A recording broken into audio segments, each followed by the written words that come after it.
우리가 이제 살아가면서 준비한 일이 많고 또 중요한 일도 중대한 일도 있지만은 우리가 태어나서 출생하면서부터 또 학교 진학도 하고 직장도 오고 또 커서 이제 사별도 하고 하면서도 그 중에 우리가 가장 살아가면서 뭐니 해도 우리가 중요한 것은 어떤 일일까 생각해보면 우리 일생에서 짝을 만나는 거, 우리가 인생의 가장 전반부 후반부 그 중간에서 짝을 만나는 일, 어떤 반려자를 만나느냐에 따라서 인생은 정말 아름다워질 수도 있고 또 흉악해질 수도 있습니다. 왜냐? 그것을 통해서 우리 인생이 그 반려자와 함께 우리는 함께 살아가기 때문에 그렇습니다. 그래서 이제 저도 사실 우리 집사람을 이제 30대 초반에 만났지만은 심각하게 보실 거 없어요. 어떤 때 보면은 참 잘 만났다 생각도 될 때가 있어요. 그런데 어떤 때 보면 참 안 맞아. 안 만나는 게 아니라 안 맞아. 야, 부딪히는 게 또 많고 살아가면서 참 그런 얘기는 하잖아요. 세상 사람들은 사주궁합 보고 무슨 띠를 보잖아요. 그런 걸로 보면은요 맞기 힘들어요. 저는 연섭띠고 우리 집사람은 닭띠인데 그게 맞겠어요? 그러니까 그런 식으로 자꾸 생각하면 안 돼. 근데 결국은 어떤 어렵고 힘든 일을 만나고 어떤 위기를 만날 때 보니까 오히려 그리스도 안에서 우리가 믿음 안에 있다 보니까 그 안에서 우리가 하나가 되는 걸 느끼겠어요. 이럴 때 내가 우리 집사람이 하나구나. 그럴 때일수록 어떤 어려움 만나고 위기일수록 그때를 정말 하나구나. 그럴 때 굉장히 힘이 되어지고 위안을 받고 거기서 물론 안 맞는 것도 많았어요. 그러나 그것을 통해서 우리가 그리스도에서 합하여 하나가 되는 거구나. 이것이 참 중요한 일이구나 라는 것을 발견하게 됐습니다. 오늘날 세례가 무엇입니까? 세례라는 것은 로마서 6장 3절에서도 예수 그리스도 합하여 세례를 통해서 받은 우리는 그리스도 앞에서 하나가 된 줄을 알지 못하느냐 그랬어요. 세례 받는 것은 하나가 되는 것입니다. 그래서 그의 죽으심과 부활로 말미암아 예수 그리스도의 몸으로 하나가 되는 것이다. 그렇게 말씀하고 있어요. 이 신앙이라는 것은 독수공방 혼자서 잘하려고 하는 것이 아니라 그리스도와 합하여져서 연합되어져서 그리스도가 나의 신랑이 되어지고 우리가 부부가 되어지는 것입니다. 그리스도와 함께 한 몸이 되어져서 함께 사는 것이다. 신앙이라는 것은요 결코 내가 열심히 하나님께 뭔가를 헌신해서 하는 것이다. 헌신도 당연히 맞아요. 그러나 그것은 우리가 어떤 구약의 백성으로 우리가 생각하는 그런 개념입니다. 오늘날 주님께서는 우리를 부르셨을 때 신부를 부르셨어요. 오늘 본문에 보면은 세례 요한이 예수님도 이제 공생애를 시작하시면서 유대 땅에 가셔서 세례를 베풀기 시작했다고 했습니다. 그래서 예수님은 살렘 땅에 가서 살렘 가까운 곳에서 에논에서 세례를 베푸니 그럴 때 거기 물이 많으므로 많은 사람들이 와서 세례를 받더라 그랬어요. 그때에 아직 세례 요한의 제자들이 있었습니다. 세례 요한의 제자들이 볼 때에 많은 사람들이 예수님께 가서 세례를 받고 있는 거예요. 가만히 보니까는 이 세례는 우리 선생이 세례 요한 선생이 시작한 건데, 이거 특별히 시초부터 이거는 전적으로 세례 요한이 가졌던 전매 특허인데 어떻게 이것을 세례를 주느냐 하면서 또 많은 사람들이 다 거기로 가는 거예요. 어쩐 일이냐. 그러면서 시기심과 굉장히 그 불쾌한 마음을 가졌어요. 사람이란 마찬가지 같아. 시작은 여기서 했는데 뭐 이런 얘기는 재미있는 일이라고 볼 수 있는지 모르지만은 어떤 골목에서 가게를 이제 냈는데 간판을 뭐라고 냈느냐면 이 세계에서 가장 맛있는 집 그리고 그 다음에 또 식당을 또 옆에다 또 냈어요. 그 골목에서. 그랬더니 한국에서 제일 맛있는 집, 대한민국에서 제일 맛있는 집. 근데 또 한 집이 또 새로 냈어요. 근데 이 골목에서 제일 맛있는 집. 그러니까 어디를 많이 모였겠어요? 당연히 골목으로. 오늘도 보니까 다른 집으로 가니까 시기심이 난 거예요. 그런데 세례를 주는 것이 더 많아지니까 아니 우리 주인 양반이 이거 세례 시작한 건데 왜 저기로 가느냐 이렇게 항의하듯이 했단 말이에요. 그래서 변론이 되었어요.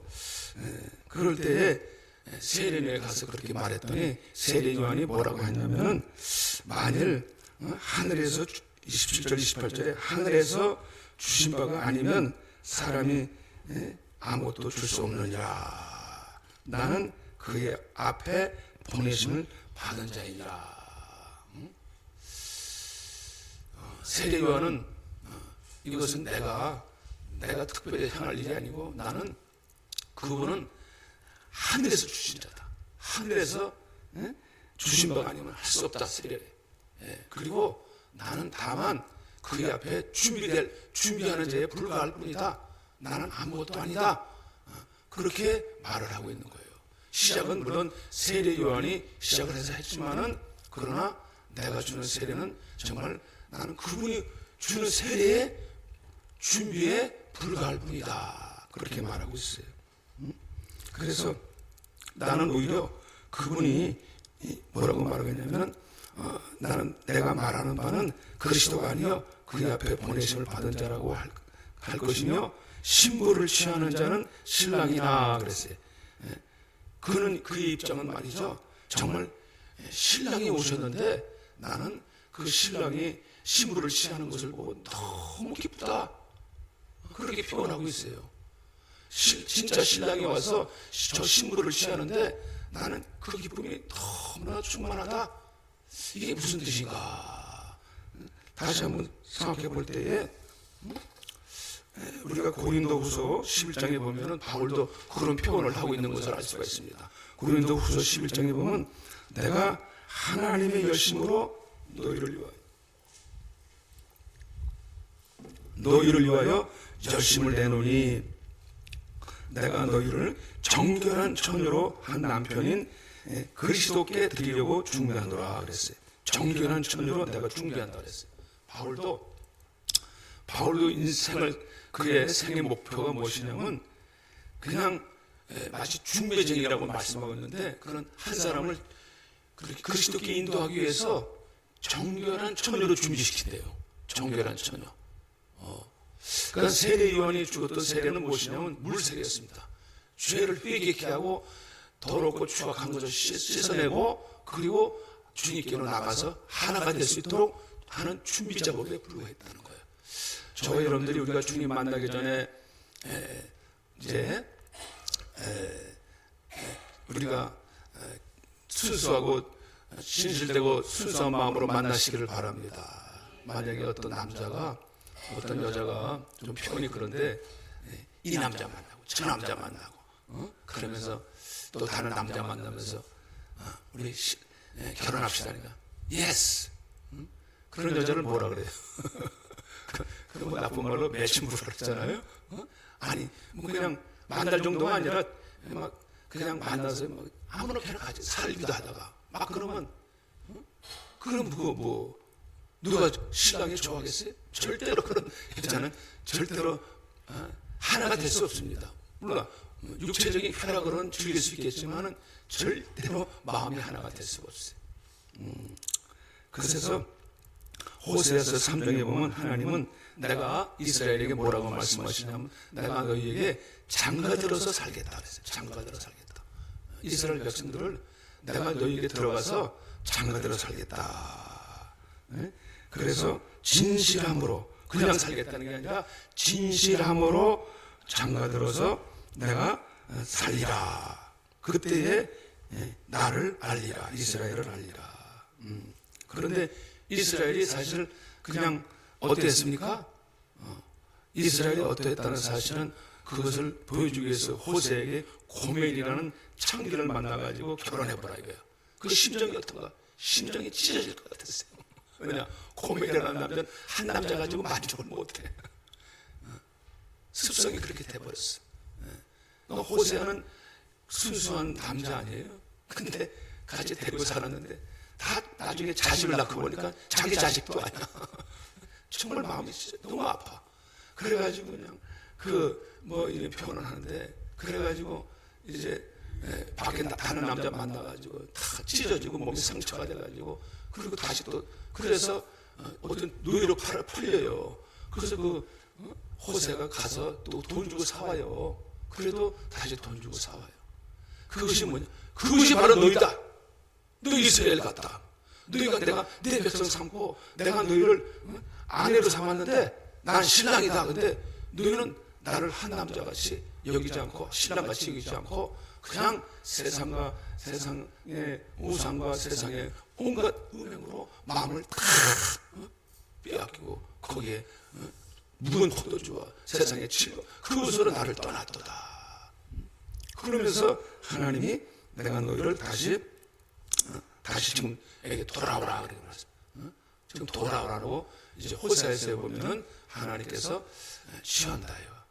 그런데 다시 그것이 돌아오게 됐을 때 내가 너희를 찢었으나 내가 다시 낫게 하리라. 찢었다 그래요. 이게 분열되려는 것은 아픔이거든요. 세상에 어디든지 깨지고 분열되고 찢어지고 이게 아픔이에요. 그런데 우리 사별도 아픔이고 또 가정도 서로 깨어져 보세요. 얼마나 엄청 아픔이 큰 겁니다. 자식들도 말할 것도 없고 굉장히 고통이 따르게 돼 있어요. 상처가 따르게 돼 있어요. 거기에 서로 왜냐하면 마음에 서로 이게 등 돌리면은요 서로 미운 감정이 생기고 그리고 서로 안갚음하려고 그러고 돈 문제가 생기고 사람이 정상적으로 살기 지옥의 앞에 세워지는 거예요. 물론 우리가 살아가면서 좋은 일, 큰 일 다 경험해 봤지만은 이것이 세상은 사단은 우리 지금도 어떻게든지 분열시키려고 그래요. 분열시키려고 그래요. 그것이 별거 아니라고 생각하는데 아닙니다. 굉장히 아픈 거예요. 그래서 우리는 그러나 그리스도는 우리를 화합하고 화목하게 하시려고 오신 줄로 믿으시기를 바랍니다. 우리에게는 세상은 아픔을 좀 자꾸 분열되는 아픔, 동족의 비극의 아픔이 오늘도 이 분열된 비극의 아픔. 지금도 전쟁하면서요. 전쟁하는 나라 얼마나 아픈지 몰라요. 쓰라리 정도가 아니라 모든 고통이 거기에 다 따르게 되는 거예요. 그래서 주님은 그러나 내가 지금이라도 돌아오라. 너희가 내가 찢었으나 내가 도로 낫게 하겠다. 하루 만에 다시 일어서게 하고 이틀 후에 내가 낫게 하리라. 3일 후에는 내가 다시 회복하게 하리라. 우리가 주님 앞에 돌아가면은 저와 주님은 주님이 다시 우리에게 기쁨을 회복하게 하실 줄로 믿으시길 바라요. 회복시켜 주신다는 거예요. 그래서 세례 요한은 그것을 기쁘게 여긴 거예요. 내가 신랑이 신부를 취하는 자는 신랑이나 그 동료, 자기는 들러리라고 불과하다고 하는 거예요. 그걸 준비시키는 자라는 거예요. 마음의 준비를 시키는 자죠. 근데 그 동료로서 기쁨이 충만하다는 거야. 어떤 가정이 만약에 깨어졌어요. 근데 그 가정이 자기가 중재를 해가지고 잘 가서 이렇게 화목해가지고 다시 돌아왔어요. 그리고 그것이 하나가 되면 얼마나 기쁘겠어요. 그런 기쁨이 충만하다는 거예요. 그래서 그분은 흥하여야 되고 나는 세하리라. 나는 준비하는 자에 불과하다. 정말 하나가 되게 하시는 분은, 오늘날 우리가 세례를 통해서 하나가 되게 하시는 분은 예수 그리스도인 줄로 믿으시길 바랍니다. 이 시대의 모든 아픔은 분열되는 데 있거든요. 깨어지는 데 있거든요. 그래서 우리가 살아가면서도 보면 우리도 모르게 서로 간에 균열이라는 게 생겨요. 이렇게 금이 가게 생겨요. 건물도요, 뭔가 이렇게 확실하지 못하면은 금이 가기 시작해. 그러니까 우리가 하나님의 관계도 서서히 이렇게 이제 소홀히 되면은 금이 가기 시작해요. 그래서 때로는 우리 신앙을 건축물로도 비교하는 거예요. 반석에 세워지리라. 그 모래에 세워지면은 우리도 모르게 이렇게 서서히 그냥 순식간에도 무너질 수 있다니까요. 서서히 금이 갈 뿐만 아니라 순식간에도 무너질 수 있어요. 그렇기 때문에 저와 여러분들은 우리가 껴 있어야 될 줄 아시길 바랍니다. 그래서 그 마태복음 25장에 보면은 예수님의 그 열처녀 비유가 있잖아요. 열처녀 비유. 마지막 때 천국은 마치 신랑을 기다리는 열처녀와 같다고 이렇게 비유하고 있잖아요. 우리 신앙생활이 무엇이냐? 신랑을 기다리는 거예요. 우리가 마음을 항상 어디다 고정해야 돼요? 신랑을 기다리는 것에 고정을 해야 되는 거예요. 마음을 다른 데다 뺏겨버리면은, 왜냐?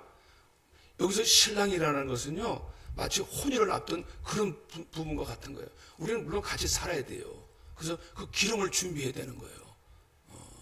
그래서 그 5 처녀는 어떻게, 슬기로운 5 처녀는 기름을 준비했지만은 미련한 처녀는 어떻게, 기름이 없어요. 틈은 있어요. 모습은 있어요. 근데 기름이 없어요. 기름이 없어요. 기름이 없는데 갑자기 신랑이로다. 진짜 신랑이 나타나셨어요. 처녀는, 우리가 기름 준비한 처녀는 어떻게 했어요? 마음에 주님을 내가 모시고 살았어요. 직접 주님이 오시진 않았어요. 근데 25장에서 보면 진짜 주님이 진짜 지상에 진짜 오신다고. 진짜 오신다니까요. 호령과 나팔 소리를 불고 진짜 오신다고. 그러면 같이 이제 신부들은 쫙 올라가는 거예요. 근데 기름이 없는 사람들은 그동안 기름이 없어. 등은 있어. 어떻게 하겠어요? 그제서야 이제 기름 준비하러 가는 거예요. 그래서 주야라 깨어 있으라고 말씀하시는 겁니다. 뭐 등만 가지고 안 된다고. 올라갈 주님께서 자격을 가지고 있는 게 아니라 기름을 가지고 있는 사람이 들림을 받게 되는 사실을 보게 되는 것입니다. 우리가 합한다는 것이 무엇입니까? 정말 우리가 함께 사는 것입니다. 합한다는 것은. 우리가 삶을 살지 않으면, 그래서 우리가 그리스도의 교회와 그 그리스도와 교회의 관계를 부부로서 말씀하고 있어요. 부부로서는. 에베소서 5장에 뭐라고 말씀하고 있느냐면은, 에베소 5장에 보면은 우리는 그러므로, 에베소서 5장 31절에 그러므로 부모를 떠나 그의 아내와 합하여 둘이 한 육체가 될지니 그랬어요. 이 비밀이 크도다. 그리스도와 교회에 대하여 말하노라. 그리스도와 교회는요, 부부처럼 육체로 하나가 되어가지고 사는 것이다. 그렇게 부모를 떠나서 합해져가지고 한 육체가 되는 거예요. 육체가 하나가 되어져서 사는 것이죠. 그러나 그래서 서로 이 비밀이 크도다는 거예요. 비밀은 그 아내와 합해서 사는 것에 대한 비밀을 말씀하고 있는 거예요. 우리 신앙생활이 정말 그리스도 같이 합하여 사는 이 비밀을 가지고 있어야 된다는 것이에요. 이 비밀은 마치 부부가 함께 사는 것처럼, 그 몸이 하나가 되는 것처럼 하나가 되는 것이다. 그래서 하나가 된다는 얘기는 서로를 이렇게 서로를 존중하게 여기고 서로를 사랑하게 되는 것이죠. 가장 귀하게 여기고 정말 소중하게 여기고 그리고 사랑하게 되는 것입니다. 내가 그 대상을 내가 정말 소중히 여기고 정말 사랑하지 않으면 그 마음이 어디가 있어요? 다른 데가 있게 된다고. 신앙생활도 우리 주님이 정말 가장 소중하십니다. 그리고 사랑해야 됩니다. 이것이 합하는 것입니다. 그러면 성령님이 우리의 진정한 기쁨이 되어줄 줄로 믿으시기를 바랍니다. 나 주님의 기쁨 되기 원하요. 그랬어요. 다윗은 바세바를 통해서 하나님 몰래 은밀히 죄를 지었습니다마는 그러나 그것을 덮어버렸어요. 그러면서 마음에 하나님과 금이 가기 시작했습니다. 온통 그 마음이 그 자기의 굴레를 벗어나고 그걸 이게 덮어버리기 위해서 온갖 계략을 다 짜는 거예요. 그래서 힘이 있으니까 누굴 죽였어요? 그 바세바의 남편을 죽이려고 한 것은 아니었어요. 근데 사고가 일이 점점 커지는 거예요. 그래서 그걸 덮어버리려고 하다 보니까는 일이 점점 커져가지고 나중에는 그 바세바라는 남편의 장군을 우리의 전쟁터에 제일 앞에 보내라는 거예요. 제일 앞에. 그래 화살 맞아 죽게 만들어봐. 왜? 자기 죄가 들통나지 않기 위해서. 그러니까 이 사건 진상을 감추기 위해서 나중에는 불가피하게 할 수 없이 살인까지 저지르게 돼요. 그러니까 하나님이 괘씸하게 보시는 겁니다. 다윗이 어떤 사람인데, 다윗은 하나님과 마음이 합한 사람이라는데 순간이라도 이 금이 가기 시작하니까는 그 자기 죄를 덮어버리려고 그것을 이렇게 세상적인 방법으로 악행을 저지르는 거죠. 하나님이 모르실까봐. 그런데 그래도 다윗은 하나님의 사람이었어요. 회개했어요. 그 선지자를 통해 가지고 와서 양 100마리를 통해서 한 암양을 빼앗았도다. 그 비유를 통해 가지고 이 다윗이 회개를 합니다. 하나님 아버지, 제가 잘못했습니다 하고 회개를 하면서 그러면서 하나님 뭐라고 하냐면 나 다시 이 구원의 기쁨을 회복하여 주시옵소서. 기쁨을 회복해 주. 그가 한 기도가 뭐냐? 나 하나님 기쁨을 회복해 주시옵소서. 다윗은 전에는 하나님으로 말미암아 그 합했을 때에 하나님의 기름 부으셔가지고 항상 하나님의 아름다움과 영화가 그 마음을 가득 찼을 때마다 너무너무 기뻤던 거예요. 세상이 모르는 그 우리가 기쁨, 부부로서 하나 되는 기쁨, 이런 기쁨처럼 육체적인 기쁨에 넘어서서 그 기쁨을 누렸을 때, 근데 사단이 그것을 다 앗아가 버렸어요. 다 뺏어가 버렸어요. 골치 아프고 어떻게든지 이것을 막아버리고 그냥 온갖 그냥 극도의 그냥 신경전을 벌이고 막 전쟁을 방불케 하고, 그래가 나중에 물론 이제 그 죄값으로 인해서 나중에 고통을 받긴 합니다만은, 그러니까 정말 하나님 앞에 진실하고 정직함으로 우리가 정결하게 주님 앞에 나오라는 거예요. 주님 앞에 나와서 그러면 우리 주님께서 그때 다윗이 회개하고 하나님 다시 회복시켜 주세요. 다윗은 알고 있었거든요. 이 기쁨을 잃어버렸거든요. 요한계시록에도 보면은 뭐라고 말씀하고 있냐면, 너희가 정말 에베소 교회 보면은 정말 너희가 나를 위해서 칭찬했어요. 나를 위해서 견디고 오래 참은 것도 참 귀하다. 그러나 첫사랑을 잃어버렸대요. 첫사랑. 어디서 떨어졌는지 기억하라 그랬어요. 너와 나와의 그 사랑의 관계, 그것이 없어졌어. 열심히 하나님을 위해서 뭔가 하긴 하는 것 같은데 그 아버지와 하나가 되는 그 기쁨, 그게 없어졌어. 그러니까 나중에는 어떻게 돼요? 신앙이 그냥 의무적인 것도 중요해요. 의무적인 것도 아무나 하는 건 아닌데, 그러나 그냥 그냥 하나의 습관적인 형식화되어져 버릴 수 있다는 것이죠. 그래서 신랑이로다 하고 들을 때 기쁨을 얻고, 그 내가 주는 기쁨은 세상이 주는 기쁨과 같죠. 그 신랑에 대한 기쁨을 저 놓치지 마시기를 바랍니다. 그래서 우리 다시 기도한 것처럼 성령을 거두지 마시옵소서. 위로부터 오시는 이는 만물에 계시고 땅에서 나는 이는 땅에 속하여 그랬어요. 하늘부터 오신 이는 만물에 계신다 그랬어요. 우리가 중요한 거는 뭐냐면은 그분은 어떤 권세를 가지고 있는지를 알아야 되는 거예요. 신랑이로다는 것은 놀라운 그분이 오실 때는 대단한 위력과 대단한 권세를 가지고 오신다는 것입니다. 그리고 성령이 임하신다는 것입니다. 그래서 그의 증언을 받는 자는 하나님을 참되신다는 것을 인쳤느니라 그랬어요. 그러나 하나님 그렇기 때문에 그러나 좀 안타까운 것은 그의 증언을 받는 자가 없도다 그렇게 말씀하고 있어요. 그렇기 때문에 저 여러분은 그분이 어떤 분이신가? 만물에 계시고 만물을 다 아버지가 그의 만물을 다 그의 손에 주셨다라는 것입니다. 그렇기 때문에 그분이 우리에게 영생을 주실 수 있다. 호세아서에 보면은 분명히 주님께서 이렇게 말씀하죠. 내가 내게 장가들어서 영원히 살되 공의와 정의와 은총과 긍휼히 여김으로 내게 장가들어 내가 살리라. 진실함으로 내가 들어 살리라. 그때에 그랬어요. 그때에 그날에 내가 응답하리라. 할렐루야.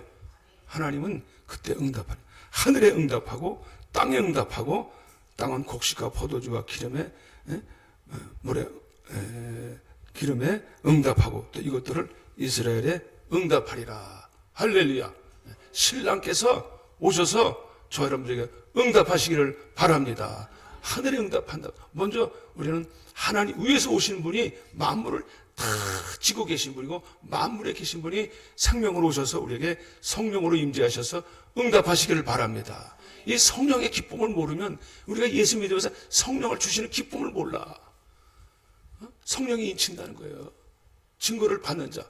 정말 하나님의 살아계심을 증거.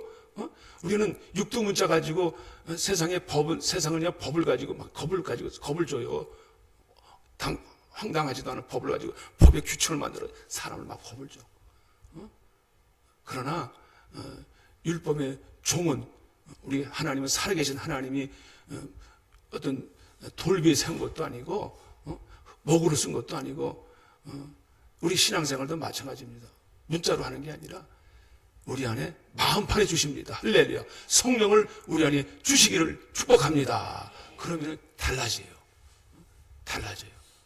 하나님을 진정으로 알게 되고 진정한 마음이 생기게 되고 정말 하나님의 언약한 것을 내가 따라가는데 너무너무나도 즐겨할 수 있는 거야. 기뻐할 수 있는 거야. 하나 주신 그 기쁨을 형용할 수 없어. 기쁨이 오고. 근데 이것을 잃어버리면요. 상실된 마음을 가지게 되네. 인생에서 살 맛이 없네. 밥맛도 없네. 이게 사는 게 뭐. 그런데 그 사람이 돈이 없어? 그런 사람 많다니까요. 집이 없어. 모든 것이 근데 만족이 없어. 왜 그럴까? 그런 사람 많다니까요. 그러나 비록 염소새끼 그쪽에 큰아들도 그랬어요. 아버지와 관계가 안 좋다 보니까 아버지에 대해서는 관계가 안 좋아. 그러니까 아버지에 대해서 항상 불쾌한 마음을 가지고 있는 거야. 불만족스러워. 우리 하나님께 대해서 늘 정말 감사하고 기쁨이 충만해지시기를 축복합니다. 할렐루야. 아버지가 우리는 겸손한 마음이 있어가지고 조그만 것을 줘도 물 젖은 빵을 먹어도 감사합니다. 너무 맛있어요. 하나님 감사해요. 라면 끓여 먹어도 맛있으면 되는 거야. 할렐루야. 아무리 진수성찬 차려놓고 입맛이 없어봐. 안 먹어. 들어가질 않아. 근데 내 안에 입맛이 살았고 정말 감사하면요. 그냥 별거 아닌 것 같은데도 입맛 너무 맛있어. 그렇게 해서 살맛이 나야지. 살맛이 안 나. 우리가 하나님을 위해서도 우리가 하나님의 성령을 받으면은 우리가 하나님 앞에서 이럴 맛이 날 줄 아시길 바랍니다. 하나님 위해서 인생을 사는 목표가 확실해지는 거예요. 내가 난 끝까지 내가 이거 가지고 내가 하리라. 할렐루야. 살아계신 하나님, 주님을 위해서 내가 어떤 일을 못하랴. 이런 열정이 생기는 거예요. 사람이 하나님이 열심히, 왜냐? 하나님이 열심히 나를 위해서 나를 신부 삼아 주셨잖아요. 사랑하시잖아요. 그걸 알게 되니까 막 인생에서 막 뭔가 생기가 살아가는 건데, 그것이 이렇게 금이 가고서 달라지면 조건 가지고 사람이 행복할 줄 아는데 조건도 필요하죠. 그러나 그것만 가지고 안 되더라고요.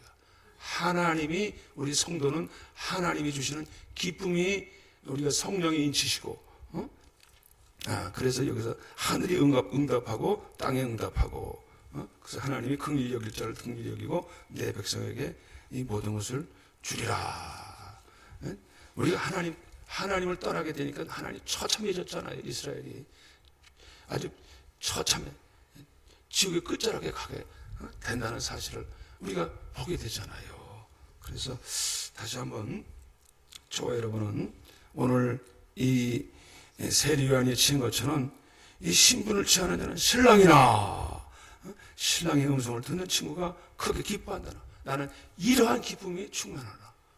다시 저들이 돌아와서 우리가 하나님 앞에 합하여져서 하나가 되는 기쁨을 저 여러분들이 정말 우리가 그런 심정을 가지고 같이 기뻐하시길 바랍니다. 이 세례 요한은 정말 저 백성들이 돌아오기를 원했던 거예요. 내가 주는 세례 별관이더라도 깨끗해지고 돌아오셔서 내가 저들을 위해서 내가 기도해주고 아버지와 하나님 합해질 수 있는 것을 보면 기쁜 거예요. 기쁜 거예요. 저와 여러분, 세상에 어떤 기쁨도 종류가 여러 가지 있어요. 우리 예수를, 복음을 전하는 기쁨, 생명을 살리는 기쁨, 여기서 하나님 같이 기뻐하는 거예요. 내가 너와 함께 즐거워하리라. 세상에 주는 기쁨만 있는 게 아니라니까요. 아버지를 위해서 할 때 하나님이 얼마나 기쁨을 주시는지 몰라요. 할렐루야. 오늘 저와 여러분들이 정말 호사에 있는 것처럼 우리의 주님이 신랑이 되어주시기를 바랍니다. 신랑이 주시는 기쁨을 누리시기를 바랍니다. 우리가 세상에서 짝을 잘 만나는 데듯이 우리 주님을 꼭 짝으로 삼으시기를 축복합니다. 기도하시겠어요? 하나님 감사합니다. 다시 한번